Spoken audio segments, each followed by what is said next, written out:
5월은 가정의 달이라서 가정에 대한 말씀은 다음 주에 우리가 가정에 대한 말씀을 나누기를 원하고, 계속해서 다시 복음으로 시작하는 교회 복음에 대해서 말씀을 나눕니다. 성경에 보면은 주님을 만남으로 변화되는 많은 사람들의 얘기가 기록이 되어 있습니다.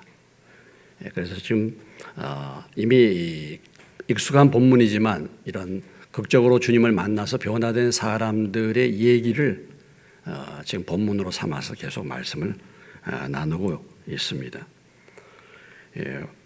오늘 이 말씀은 우리가 너무나도 잘 아는 초대교회의 첫 번째 기적이 일어난 나면서부터 안진병이 된 사람이 베드로와 요한의 전도로 기적을 체험하고 그가 일어나 걷고 뛰며 하나님을 찬양하는 놀랍게 변화되는 사건이 본문에 기록이 되어 있습니다. 이 나면서부터 안진병이 된 이 사람이 결론적으로 이 베드로와 요한이라는 사람을 만남으로 이런 변화를 사실은 체험하게 된 것이죠. 유대계 철학자 마르틴 부버라는 사람은 나와 너라는 책자에서 이렇게 말했습니다.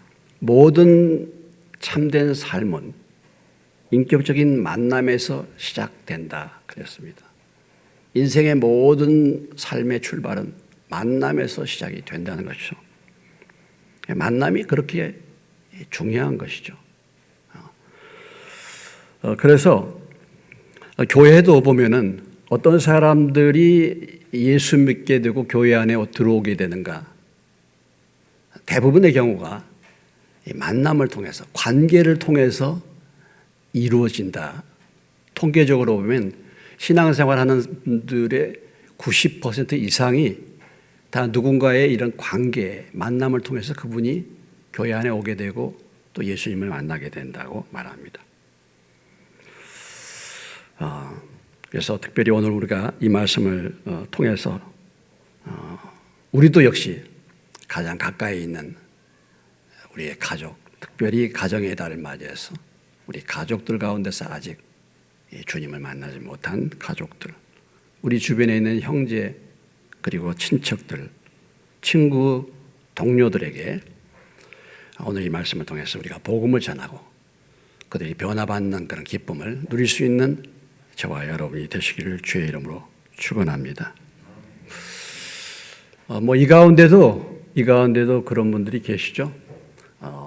내가 믿고 우리 형제를 이끌어서 우리 형제들이 와서 신앙생활 하는 분들도 계시고, 또 자녀들도 그렇고, 부모님도 그럴 수 있습니다. 부모님도 그렇고, 그렇게 이제 이렇게 만남을 통해서. 그런데 또 그런 얘기가 들릴 때가 있어요. 우리 그 식구들 때문에 내가 그 교회 못 가겠다고 이렇게 하는 경우도 있어요. 그분이 거기 다니기 때문에 나 거기 가고 싶지 않다고. 이런 경우도 없지 않아 있습니다. 제가 그런 경우 얘기를 들어요. 여기 오고는 싶은데 우리 가족이기 때문에 못 온다. 이렇게 그런 경우도 없지 않아 있습니다. 아무튼 여러분들을 통해서 이렇게 주님께로 인도함을 받고 변화받는 그런 은혜의 역사. 그래서 가정의 달에 특별히 믿지 않는 가족들이 구원을 받고 주님을 믿는 믿음의 역사가 일어나시기를 주의 이름으로 축원합니다. 오늘 본문 사도행전 3장의 이 말씀은 우리가 사도행전 말씀을 나눌 때 이미 다뤘던 말씀이고 다 익숙한 본문입니다. 여기 두 부류의 사람을 우리가 주목해 볼 수 있죠. 하나는 나면서부터 못 걷게 된 사람입니다. 그리고 또 한쪽은 이 나면서부터 못 걷게 된 사람을 주께로 인도해서 변화받게 한 베드로와 요한, 중요한 이 지금 사건의 중요한 사람들입니다. 그럼 먼저 우리가 나면서부터 못 걷게 된 이 사람을 우리가 한번 주목해 봐야 되겠습니다. 나면서 못 걷게 된 일을 사람들이 메고 오니 2절에 이는 성전에 들어가는 사람들에게 구걸하기 위하여 날마다 미문이라는 성전문에 두는 사람이었다. 그렇게 말했습니다. 그리고 사도행전 4장 22절에 가보면 이 표적으로 병 나은 사람은 40여 세나 되었더라. 그러니까 지금 이 사람이 지금 40여 세가 된 사람이에요. 그러니까 지금 이 세상에 태어날 때부터 걷지를 못했는데 40여 년 동안 지금 세월이 흘렀다는 것이죠. 예, 세월이 흘렀는데 그 사람이 뭐 그렇게 되니까 사람들이 본인이 뭐 움직일 수 없는 사람이죠.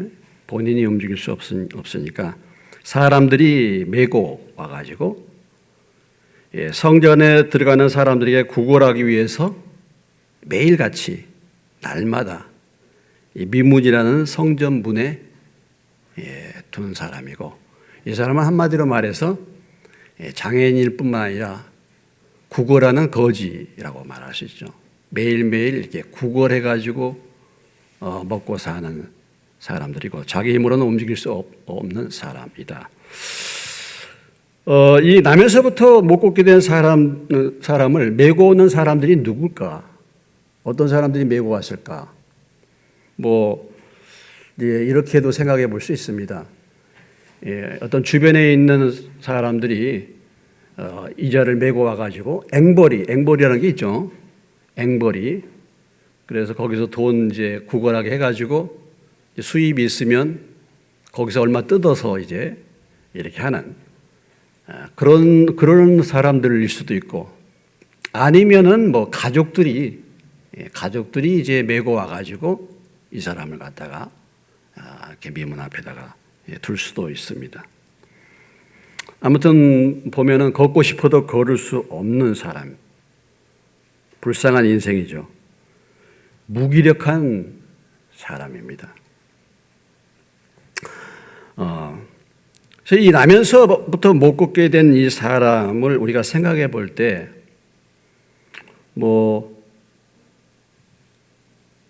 오늘 우리가 이 본문에 등장하는 이 사람을 우리가 생각해 볼 때, 하나님께서 이 사람을 통해서 저와 여러분의 모습을 한번 돌아보라고 이 사건을 우리에게 보여주시는 거 아니겠습니까? 나면서부터 안진뱅이가 되었기 때문에, 걷지 못했기 때문에 자기의 그 장애에 대해서 불편함은 크게 느끼지 못하는 것이죠. 물론 태어나서 자기의 상황이 그렇기 때문에 좌절도 하기도 하고 정말 원망불평하기도 하고 이렇게 이제 할 수 있겠지만은 그냥 처음부터 그랬기 때문에 중간에 장애를 입은 것이 아니라 그냥 태어나면서부터 그렇게 되었기 때문에 상태는 심각한데 문제는 크게 불편함은 느끼지 못한 사람이다. 어쩌면은 내 인생이란 게 이렇게 타고났어. 그냥 팔자지. 이게 운명이야. 그렇게 살 수밖에 없는 운명이야. 그래서 체념하고 그냥 그런 삶에 그냥 적응하는, 그래서 그저 자기는 매일같이 다른 사람들이 메어서 그 성전 미문 앞에 두면은 그저 구걸해서 그냥 하루하루 사는 것이 내 인생이다, 내 운명이다, 이렇게 생각하면서 사는 사람이라고 말할 수 있겠습니다. 그의 인생의 목표는 몇 푼 안 되는 동전이죠. 동전 몇 푼 하루 먹고 사는 것입니다. 그 인생의 목표가 없어요. 목표는 하루 오늘 나가서 얼마나 사람들로부터 구걸해서 돈을 얻느냐. 그가 걷는다고 하는 것은 꿈도 꿀 수 없는 그런 문제. 그가 걸어본다. 이것은 그의 생각 속에는 없는 것입니다. 꿈도 꿀 수 없는, 꾸지도 않는. 그리고 이 성전이라는 장소 있잖아요. 이 성전이라는 장소. 왜 이 성전문에다 두겠습니까, 우리가?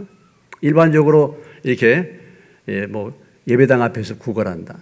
교회 앞에서 구걸한다. 그러면 교회 가는 사람들은 그래도 성전에 가는 사람들은 그래도 마음이 또 뭔가 종교를 찾고 하나님을 찾기 때문에 그래도 어려운 사람들에 대해서 마음이 너그럽다 이거죠. 자비심이 많다 이거죠. 그렇기 때문에 이 성전 문 앞에서 구걸을 하게 되는 것이죠. 그 성전을 표현할 때, 성전에 들어가는 문을 표현할 때 이게 미문이라고 했습니다. 미문. 미문이란 게 뭐냐면 가장 아름다운 문이에요. 예, 그 이스라엘 가면 여러 이제 그 문이 있는데 특별히 성전에 들어가는 문 가운데서 이게 미문, 정말 그 어떤 그 문보다도 아름다운 문.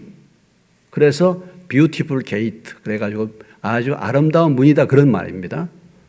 이 성전의 미문은 가장 아름답고 가장 화려했다고 해요. 높이가 23m, 엄청 큰 문이죠.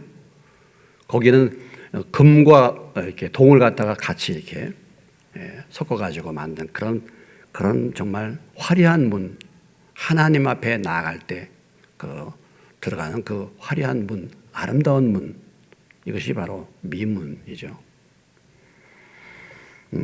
근데 그 성전에 들어가는 화려한 그 미문의 그 앞에 있는 거린을 한번 생각해 보십시오. 나면서부터 걷지도 못하는 그 거린이 그 아름다운 문 옆에서 구걸을 하고 있는 것입니다. 굉장히 뭐예요? 여러분들이 생각할 때 대조적인 모습이잖아요. 한쪽은 화려한데 그 문 옆에는 정말 동전매편을 구걸하는 나면서부터 걷지 못한 사람이 있는 것이 보니까 참 어쩌면 이것이 인생의 그런 모습을 보여주고 있지 않나. 어떻게 본다면 화려하죠. 어떻게 본다면 화려한데 겉으로 볼 때는 화려한데 실상은 그것이 아닌 모습. 아무튼 그가 이 성전에 문에 두었습니다. 우리가 이런 걸 생각해 보면요. 그래도 어찌됐든 간에 이 구걸하는 사람이 장소는 잘 잡았어. 그렇죠? 예. 이게 장소가 좋아야 돼. 놀아도 좋은 장소에서 노시기를 주의하면서 축원합니다. 놀아도 좋은 사람들 모이는 곳에 가서 놀아. 그래도 성전 앞에서 구걸을 해도 성전 앞에서 구걸하다가 결국은 그가 베드로와 요한을 만났으니까 장소가 참 중요하죠. 보면은 장소가 중요합니다. 자, 그러면 이 사람은 곧 누구를 말하고 있습니까? 이 사람은 물론 지금부터 2000년 전에 예루살렘 성에 그 성전에서 살았던 사람인데 오늘 이 사람은 사실은 보면은 이 사람은 우리를 상징하고 있다고 볼 수가 있는 것이죠. 예.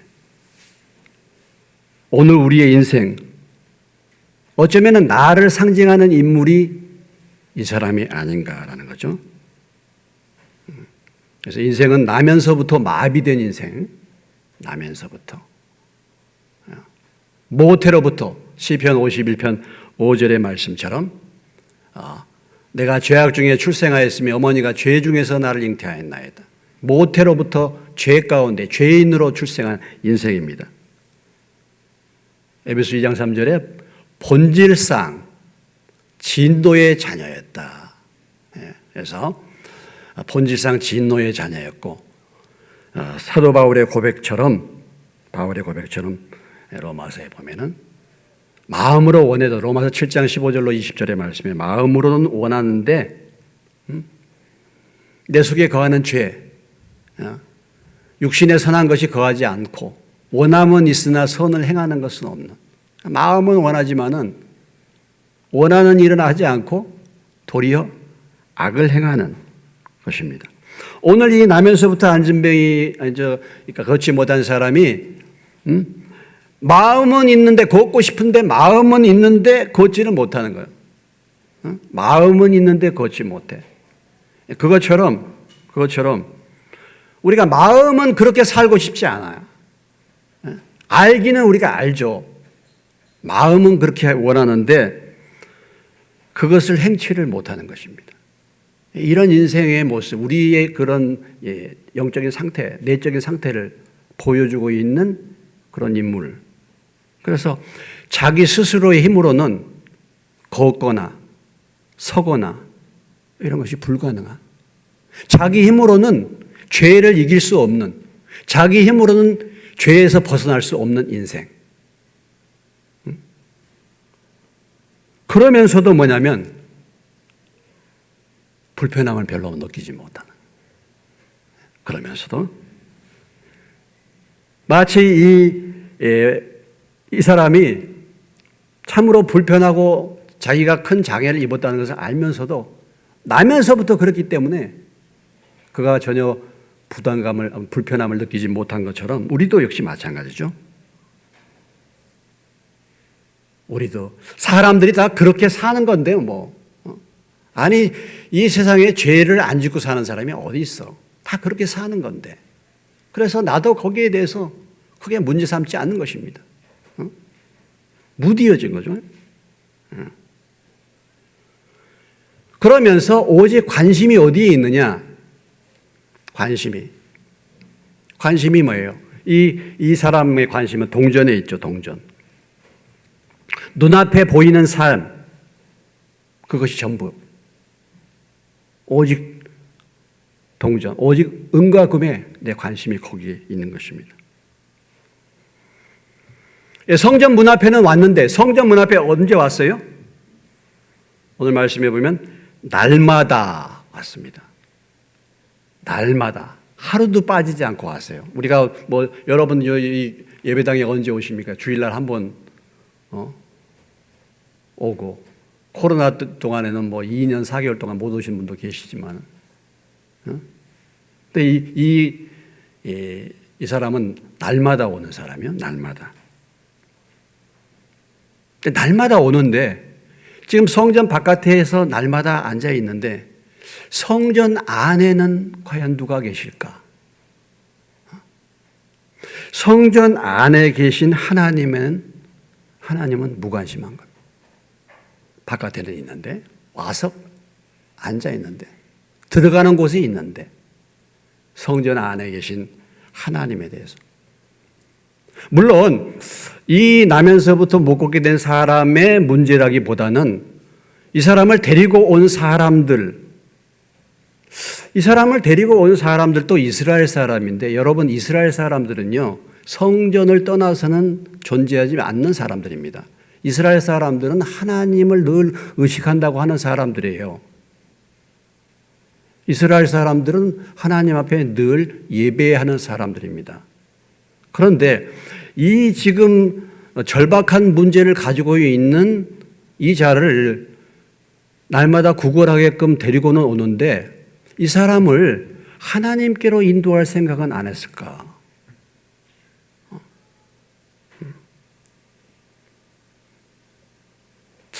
이 사람을 하나님께로 인도해서 하나님께서 개입하시고 하나님을 만나도록 그렇게 해 주지는 않았을까? 그런데 무관심했다 이거죠.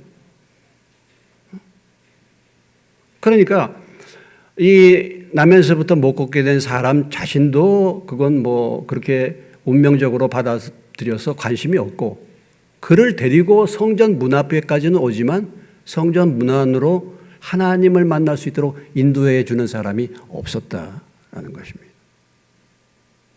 오직 그의 문제에 있어서 그가 먹고 살도록 구걸하도록은 도와줘.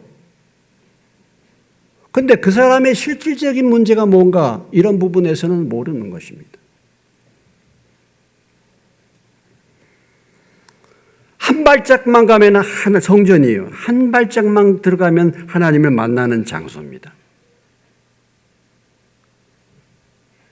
그런데 자기의 그 심각한 문제를 가지고 하나님 앞에 나가지 않는 것입니다. 이 문제가 보통 문제가 아닌데 한 번도 하나님 앞에 나오죠. 이것은 오늘 우리 이 세상 사람들이 그렇지 않습니까? 세상 사람들이 그런 것이죠. 그런데 우리도 그럴 수 있어요. 우리 교인들도. 교회 와서 자리는 차지하고 앉아는 있는데 문제가 있는데도 하나님 앞에 나가지를 않아요. 하나님을 찾지 않습니다.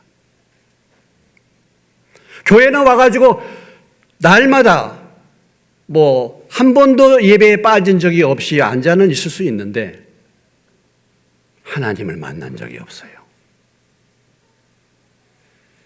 하나님을 찾지를 않습니다. 그럴 수 있어요. 오늘 이 나면서부터 못 걷게 된 사람의 형편을 하나님께서 우리에게 말씀해 주시는데 그런 것입니다. 그러니까 육신이 마비됐을 뿐만 아니라 영혼까지도 마비가 된 거죠. 영혼까지도요. 영혼까지도. 근데 요즘의 장애인들은요, 요즘에 죄송스럽습니다만, 물론 그렇지 않을 수 있습니다. 요즘 장애인들 아주 좀 이렇게 심각한 정말 걷기 어려운 그런 장애인을 내가 이제 만나가지고 그 전에 제가 얘기했지 않습니까? 예. 돌아다니면서 요즘에 이제 전동차 있죠. 예, 전동 오토바이 같은 거 이렇게 앉아서 타고 다니는 거 그걸 타고 다니면서 매일같이 이 주변을 다 돌아다니면서 깡통이나 이런 걸 수집합니다. 수입이 상당히 돼요. 수집하고 다녀요. 그전에는 걸어서 다녔는데 이제 그걸 샀더라고요. 내가 그렇게 하는데 얼마나 버냐? 돈 별로 벌지 않죠.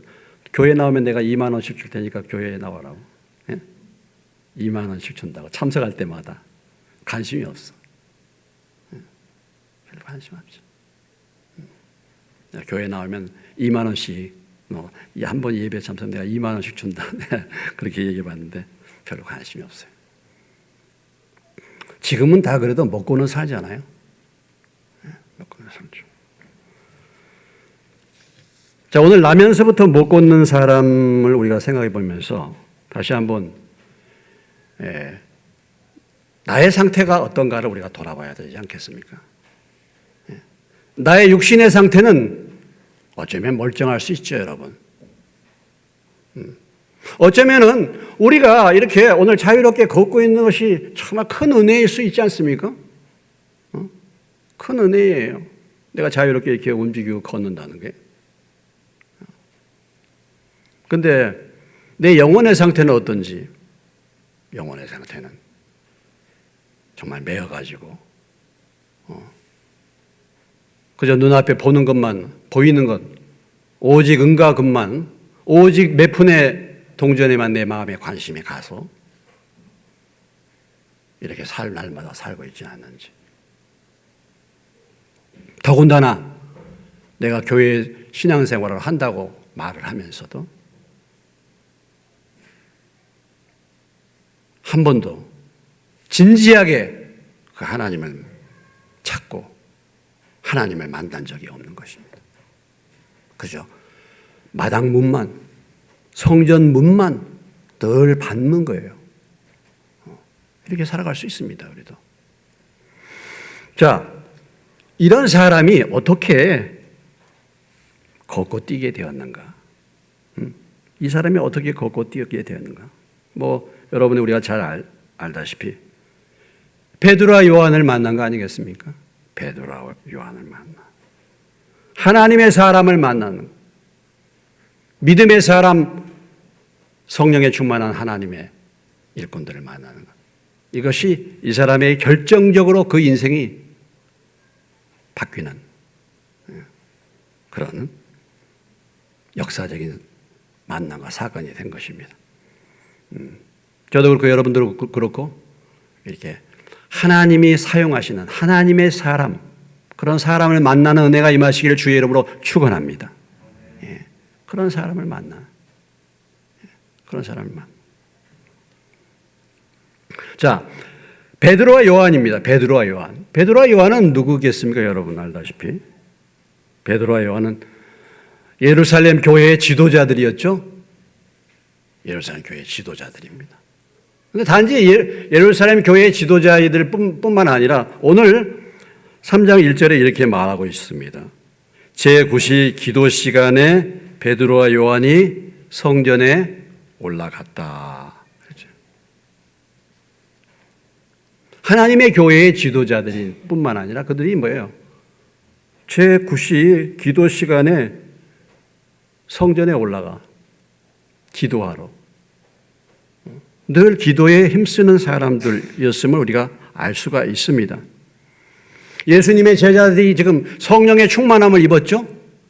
마태복음 1장 14절 말씀해 보면 예수님께서 말씀하신 대로 성령이 너에게 임하실 때까지 여기서 기다려라 했을 때 마태복음 1장 14절에 그들이 모여서 간절히 기도할 때 성령이 임했습니다. 그래서 기도 가운데서 하나님의 성령을 체험한 거예요. 얼마나 성령이 그 당시에 충만했겠습니까? 그러나 그것으로 끝나는 것이 아니라 계속 기도에 힘쓰는 그런 삶을 살았다라는 거죠. 여기 9시 기도 시간이라는 것은 무엇을 말합니까? 유대인들은요, 하루에 3번씩 기도했습니다. 그렇죠? 하루에 3번씩 기도했어요. 그래서 오전 9시, 정오 12시, 그리고 9시는 오후 3시입니다. 오후 3시. 유대인의 개념으로는 해가 떨어지면 하루가 시작되는 거예요. 그러니까 지금 오후 3시인데 해가 떨어지면 5시에 떨어지고 6시에 떨어지면 그날이 끝나는 날입니다. 그러니까 이제 오후의 기도 시간에 베드로와 요한이 성전에 이제 들어간 것이죠. 다니엘서 6장 10절에 보면은 우리가 유대인들의 그 기도의 습관을 알 수 있잖아요. 다니엘이 조서에 왕의 도장이 찍힌 것을 알고도 자기 집에 돌아가서는 윗방에 올라가 예루살렘을 향한 창문을 열고 전에 하던 대로 하루 3번씩 무릎 꿇고 기도하며 하나님께 감사했다. 이렇게 하루 3번씩 늘 기도했던 그런 사람들입니다. 여러분들이 알다시피 이슬람은 7번 기도하지 않습니까? 이슬람 7번 기도하죠. 어떤 매일 기도 시간을 정하고 기도를 하는 그런 습관 가운데 있었던 사람들이 유대인들이고 이슬람이죠. 이것이 완전 습관이 될 수도 있죠. 그런데 참 이런 습관은 그래도 좋은 거예요. 이것이 경건에 이르는 습관입니다. 그러니까 유대인으로 태어난 축복이 로마서 9장에 보면 유대인으로 태어난 것이 이것이 축복이 없느냐? 아니다. 많은 축복이 있는 거예요. 여러분들 어렸을 때부터 교회 다녔어. 모태신앙에 어렸을 때부터 교회 생활, 어렸을 때부터 신앙생활 했어요. 이게 아무 의미가 없느냐? 굉장히 복을 받은 겁니다. 복을 받은 거예요. 왜냐하면 어렸을 때부터 교회에 다니는 거 하나님 말씀을 듣잖아요. 어찌됐든 간에. 문제가 뭐냐면 그것이 습관이 된 게 문제죠. 습관. 형식이 돼버리는 게 문제지만 그러나 그런 것이 결코 헛된 것이 아닐 수 있습니다. 나중에 은혜를 받으면. 그러니까 지금 베드로와 요한이 이렇게 성령의 충만함을 받고 기도 가운데 성령을 받고 변화를 받았지만 계속해서 기도의 삶을 사는 것이죠. 믿음이라는 것이 무엇인가요, 여러분? 믿음이라는 것은 바라보는 거예요. 따라서 합시다. 믿음은 바라보는 것이다. 그러니까 믿는다는 것은 하나님을 바라보는 걸 말하는 겁니다. 내가 하나님을 믿는다. 그럼 내가 이제는 하나님을 바라보겠다는 말이에요. 내가 그전에는 하나님을 안 믿는 사람이었어. 내가 그전에는 내 바라보는 시선이 세상에 있어요, 세상. 늘 세상만 바라봤어. 근데 내가 이제는 하나님을 믿습니다. 하나님을 내가 믿습니다. 이제는 세상만 바라보다가 이제 하나님을 바라본다 이거예요. 이것이 믿음이에요. 다른 게 아닙니다. 그러면 기도라는 것은 뭡니까? 기도라는 것은 나의 시선을 하나님을 바라보는 게 기도예요. 그러니까 내가 기도하지 않으면 하나님을 바라보지 않고 세상만 자꾸 바라보게 되는 거예요. 그래서 우리가 기도가 왜 중요한가? 왜 지속적인 기도가 중요합니까? 지속적으로 우리가 우리의 시선을 하나님께로 돌리는 거예요. 이것이 기도인 줄로 믿으시기 바랍니다. 기도는 하나님을 바라보는 거예요. 그러니까 하나님께 나아가지 않고 하나님 앞에 기도가 없으면요, 결국은 세상만 바라보게 되기 때문에 세상으로 빠져들어갈 수밖에 없는 것이죠.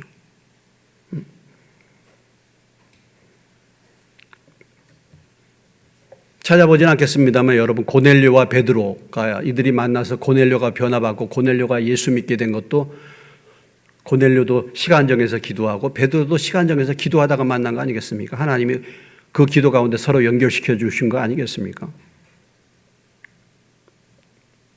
계시록 8장 3절, 계시록 8장 3절에 보면은 기도를 이렇게 표현하고 있어요. 계시록 8장 3절에 보면 기도는 또 다른 천사가 와서 제단 곁에 서서 금향료를 가지고 많은 향을 받았으니 이는 모든 성도의 기도와 합하여 보좌 앞 금제단에 드리고자 함이라. 이 성도의 기도는 하나님 앞에 피워드리는 아름다운 향입니다. 아름다운 향. 기도를 할 때 하나님이 아주 아름다운 향기를 맡으시는 거예요. 여러분이 하나님 앞에 아름다운 향기를 드리시기를 주의 이름으로 축원합니다. 그 기도는 무릎을 꿇고 기도할 때 하나님이 아름다운 그 향기 냄새를 맡는 거예요. 그러니까 성소에 들어가면은 분향단이라는 게 있어요. 거기서 아름다운 향을 태우거든요. 그래서 성소에는 늘 아름다운 향이 있습니다. 그게 성도들의 기도라는 것이죠. 기도, 향. 그 사람이 늘 기도에 힘쓰면은 아름다운 영적인 향기가 나는 거예요. 그런 자들이 되시기를 주의 이름으로 축원합니다. 아름다운 향기. 저는 이제 향수를 안 쓰는 사람인데 딸이 어떻게 향수를 선물해 가지고 써봐요. 향수를 안 쓰는 것보다 낫죠. 향기가 나니까. 한 번씩 뿌립니다.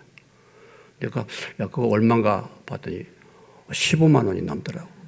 야, 그래서 이제 뿌리는 게, 아유, 이거 한 번 뿌리는데 이게 몇천 원이 이게. 야, 아까워서 잘 못 뿌리겠어. 그 가격을 모를 때는 불렀는데. 근데 그런 것이 아니라 우리가 하나님 앞에 기도할 때 향을 드리는. 기도함으로 성령 충만하니까 어떤 일들이 벌어졌습니까?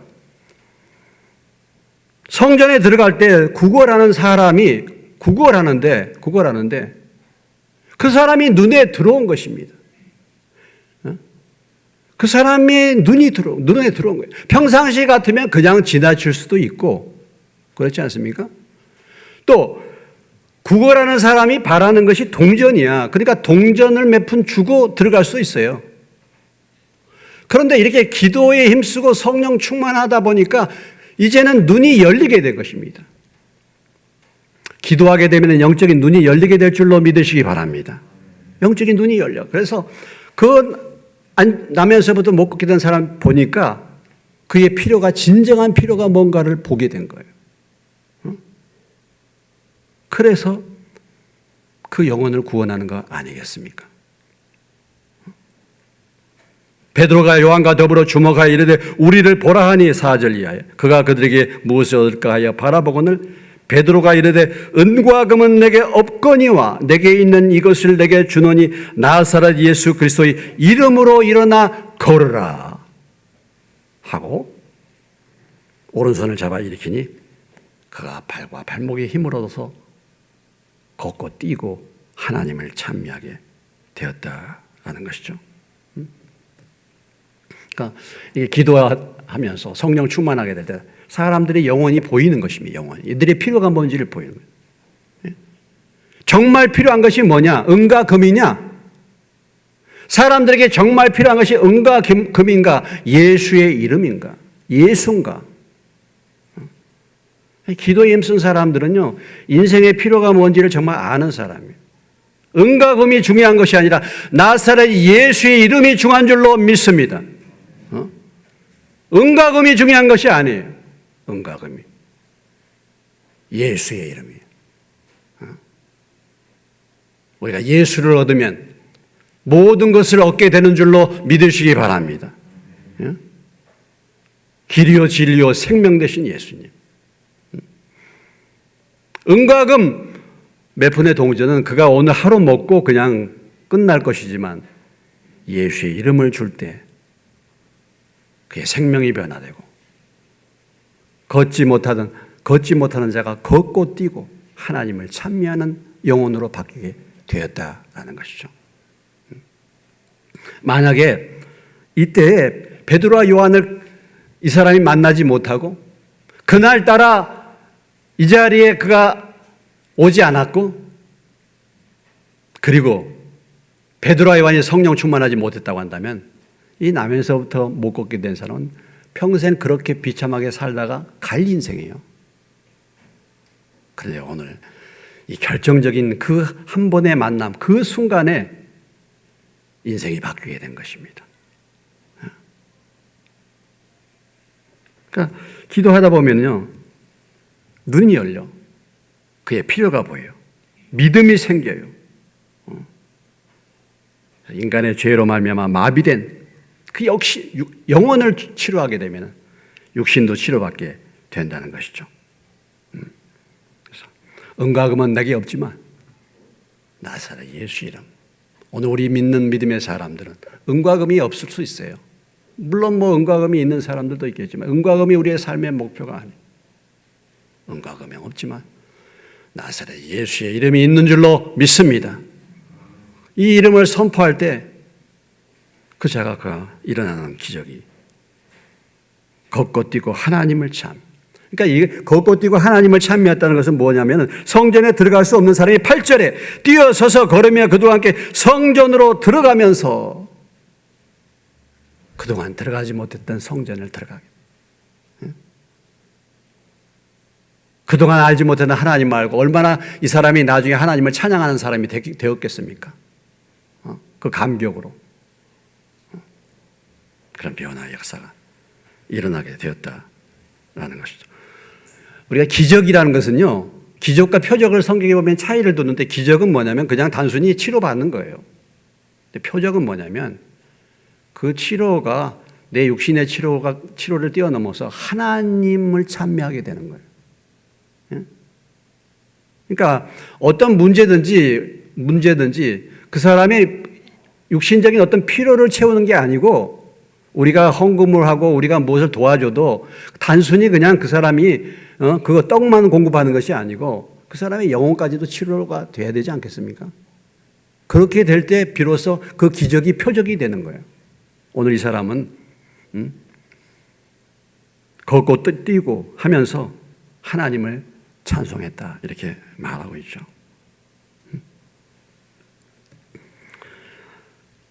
교회는 은과 금을 주는 것이 아닙니다, 여러분. 물론 교회가 어려운 사람들을 돕기도 하고 이렇게 하지만 교회의 본질은요, 교회는 은과 금을 주는 것이 아니에요. 예수의 이름을 선포하고 예수의 이름의 능력을 행하는 것이 교회인 줄로 믿으시기 바랍니다. 교회는 예수의 이름으로 예수의 이름을 선포해가지고 사람들이 생명을 얻게 만드는 것이 교회예요. 이것이 교회의 본질이에요. 교회입니다. 오늘날 교회는 어떻습니까? 오늘날 교회는 은과 금이 많이 있어. 오늘날 교회는 은과 금이 많이 있는데 예수의 이름에 능력이 없어요. 예수의 이름에 생명력이 없어. 오늘 교회의 문제가. 이것이 문제입니다. 이 중세부터 흘러내려온 거예요. 중세에 이노센트 4세라는 교황이 있었는데요. 그가 라테판 성당을 지을 때 그 성당을 지어놓고 많은 사람들이 공물을 가져왔어요. 헌금. 얼마나 많은 보물이 가득한 그 자루를 그 성전 안으로 옮겼습니다. 그것을 보고서 그 당시 유명한 신학자인 토마스 아퀴나스에게 이렇게 말했습니다. 야, 사도행전 3장에 교회에는 은과 금이 없었다고 그때는 얘기했는데 지금 우리는 야, 정말 이제 그런 말 할 필요가 없게 됐다고. 교회가 은과 금이 많아졌다고. 이제는 교회가 은과 금이 없다는 말은 이제는 그런 시대가 아니라고 했더니 토마스 아퀴나스가 그렇게 말했습니다. 이게 은과 금이 많아진 동시에 예수의 이름도 예수의 이름의 능력이 사라진 교회가 되었습니다. 예수의 이름의 능력이 사라진 교회가 되었어요. 오늘 나라는 사람도 그럴 수 있습니다. 예수를 믿는다고 하지만 은과 금은 많아졌어. 오늘 우리의 개인도 그렇고 교회도 은과 금이 많아졌어요. 그런데 내게서 예수의 이름에 능력이 없어. 능력이 없어요. 그러니까 우리 주변에 있는 사람들에게 복음을 전할 수가 없어요. 은과 금은 많아졌어. 은과 금이 나의 삶의 목표야. 예수 이름이 없어졌어. 이름의 능력이 없어. 생명력이 없어졌어요. 은과 금이 없어도 예수 그리스도의 이름의 능력을 가지시기를 주의 이름으로 축원합니다. 그런 교회가 돼야 될 것이고 그런 내가 돼야 될 거 아니겠습니까? 영혼의 생명을 살리지 못하는 우리들, 영혼의 생명을 살리지 못하는 교회. 오늘 다시 한번 이 말씀을 통해서 우리 자신을 돌아봐야 할 것입니다. 나면서부터 못 걷게 된 자와 같지 않는가 나는 예수를 믿었는데 베드로와 요한처럼 기도하면서 성령 충만해서 우리 주변에 걷지 못하는 자들에게 복음을 전하고 예수 이름을 선포해서 그들을 주께로 인도하여 그들을 살리는 자인가? 과연 나는 어떤 자인가? 이 부분을 우리가 돌아봐야 할 것입니다. 만약에 아직도 나면서부터 못 걷게 늘 내 삶에서 하나님과 상관이 없고 아직도 성전 안에 들어가서 하나님을 만나지 못하고 아직도 세상에 붙들려 가지고 그렇게 무감각하고 무디어지게 내가 살고 있으면 오늘 나면서 걷지 못하는 사람이 바로 나인 것입니다. 그렇다고 한다면 오늘 예수 그리스도의 이름을 듣고 다시 일어나시기를 주의 이름으로 축원합니다. 다시 뛰시기를 주의 이름으로 축원합니다.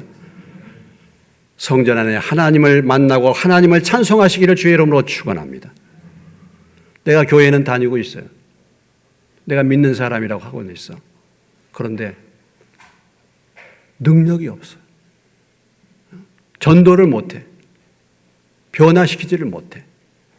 오늘 베드로와 요한처럼 기도를 사모하시기를 주의 이름으로 축원합니다. 성령 충만 받으시기를 주의 이름으로 축원합니다. 그래서 은과 금을 주는 것이 아니라 예수의 이름을 주어서 마비된 주변에 있는 영혼들, 마비된 심령들을 살리는 은혜가 임하시기를 주의 이름으로 축원합니다. 기도하시겠습니다.